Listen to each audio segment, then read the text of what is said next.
أنا إسلام، مدينة من نيجيريا، ومع بعض في شاي بعد الفطار.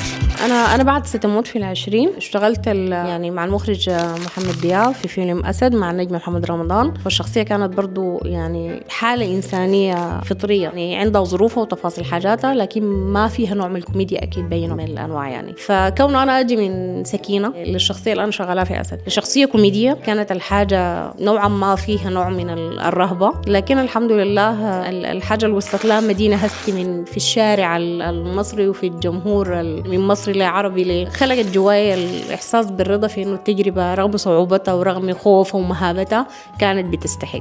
هم أصلا الثلاثي الجميل ده يعني ثلاثي مشبع بالإبداع يعني، فأنا أعتقد إنهم هم خالقين حالة جميلة جدا من اللطف والضحك في اللوكيشن. وأستاذ خالد ذاته ما بديك يعني ما زول المتزمت، بالعكس زول لطيف جدا في اللوكيشن. الإحساس الجميل بتاع الأسرة اللي أنا حسيته، وهم فعلا أسرة ما مجرد كاست، يعني أداني الباور في إنه نحن نخلق تعاطي مع بعض جميل في الإفيهات وفي النقاشات. والحمد لله طلعت مدينة وطلعت الشخصيات الجميلة. يعني أنا بعد ما اشتغلت أشغال شاقة جدا الجزء الثاني آمنت تماما بأنه الممثل قادر إنه يشتغل أي حاجة يبدع فيها إذا حبها. أنا حبيت مدينة وشاكرة لأستاذ أسماء جلال وأستاذ هشام ماجد وأستاذ مصطفى غريب في إنه ساعدوني في إنه باحتوائهم الجميل وإحساسهم اللطيف بي في إنه تطلع شخصية مدينة بالشوف ده. يعني أنا بعتقد إنه أنا محظوظة إنه أنا اشتغلت مع ناس أوريدي الكوميديا بتجري في دمهم وبيتعاملوا معاه بسلاسة. ممتنة لأستاذ خالد وأستاذ أمجد للترشيح، وممتنة للشباب الجميلين ديل بإنه أنا كنت وسطهم. يعني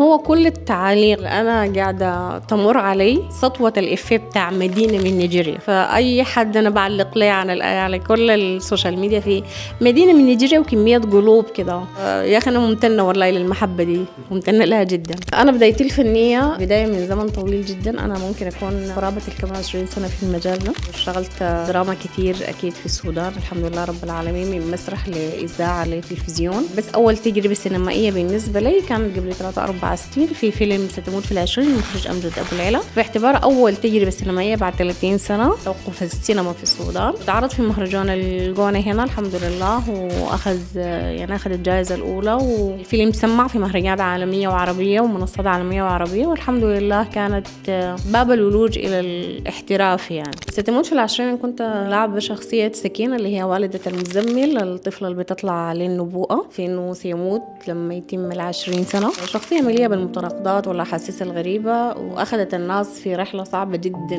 من إحساس المرأة المكلومة اللي في نفس اللحظة مفترض تكون صابرة وجلدة جدا، مستوعبة إنه النبوءة دي بالنسبة لها خلاص يعني شيء لابد إنه يتحقق حسب يعني البيئة اللي عايشة فيها، والاستيعاب والفهم لبعض المناطق دي لموضوع الشيوخ والشيوخ الطرق يعني الصوفية. هي كان عندها إيمان قاطع بأنه ولدها حيتم 20 سنة وحيموت. فبعد كده الفيلم هو أخذنا في رحلة كبيرة شديد يعني، وكبيرة جدا مليانة إحساس بين الممكن والما ممكن. فيلم ستموت في 20 هو ناقش قضايا سودانية، وبحكم إنه أنا سودانية فأنا عارفة تفاصيل البيئة اللي أنا أكيد منا وفيها. إحنا بنحتفي بالموت لحد كبير أكتر من بنحزن له. تفاصيل استعدادنا للجنازة مليانة بالتفاصيل ممكن تكون غريبة، من تحضير العطور وكل التفاصيل المفترض تكون قبل القبر. يعني كرم السودان المهيب في الضيافة لكل الناس اللي بتجي تعزي. فأنا بعتقد إنه هي حاجة يعني كإحساس طالعة نوعا ما من الشيء الفطري بتاع إنه أنا حزين ومكتئب ومفترض أكفي نفسي. لا نحن في عز الوجع وعز الحزن بنرحب بالناس وبنكرم الناس. فأعتقد إنه ستموت في 20 كان قصة